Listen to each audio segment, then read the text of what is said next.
Thank you for allowing me to be with you this afternoon, and thank you for the great food.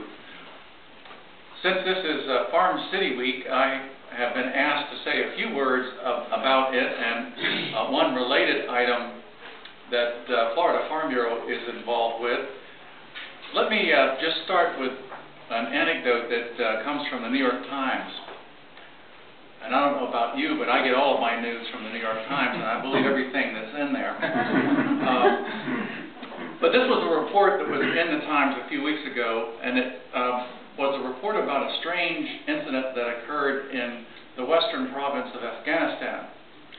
U.S. military forces reported that the insurgents in the area, the Taliban and the Haqqani insurgents, quit firing on them.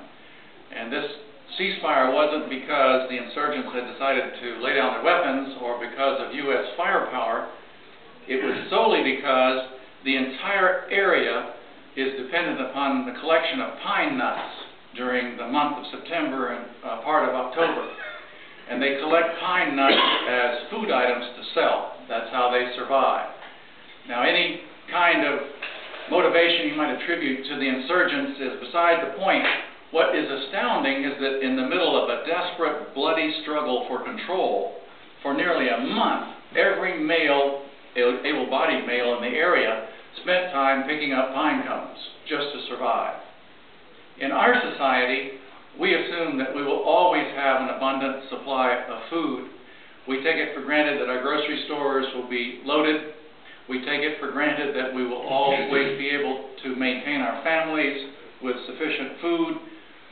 And we don't necessarily, as a society, have to pay attention to planting, harvest time, or any other production side of food and food service activity.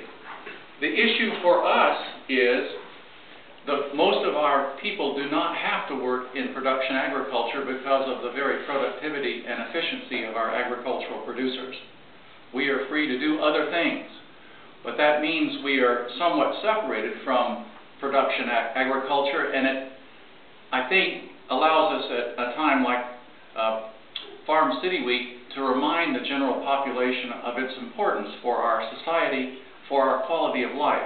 Not just because it's important for farmers and ranchers or because it's important for rural residents, but agriculture contributes to our quality of life in Florida and the rest of the United States.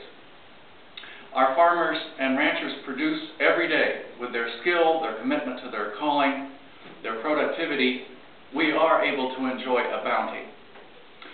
And in Farm City Week, we have a time to remember that they cannot work alone. Farmers and ranchers depend upon our townspeople to package, supply, distribute, transport, and do all the other things necessary to create our food supply system in this country. We depend upon one another.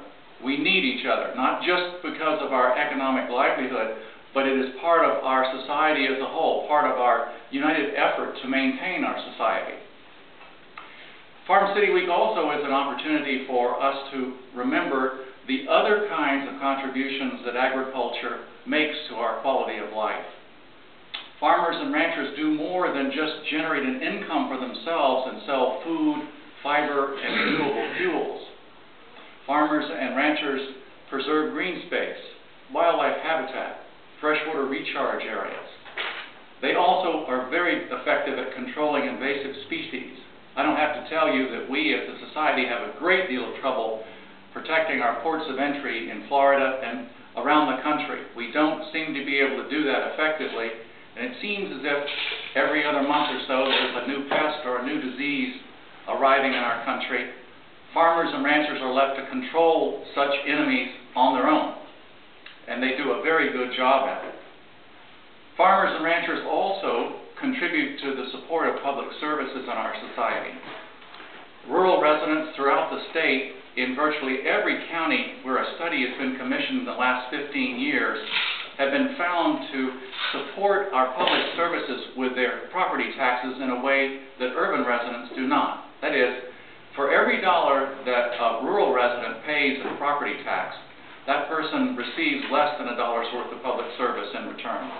On the other hand, urban people receive far more than $1's worth of public service for every $1 they pay in property tax. That in itself helps to support our larger society. And there's another way that farmers and ranchers contribute to the quality of our lives, and that is through their service, their commitment to their communities. Many of you and others you know serve in various capacities, from church groups to scouting to civic and other philanthropic activities.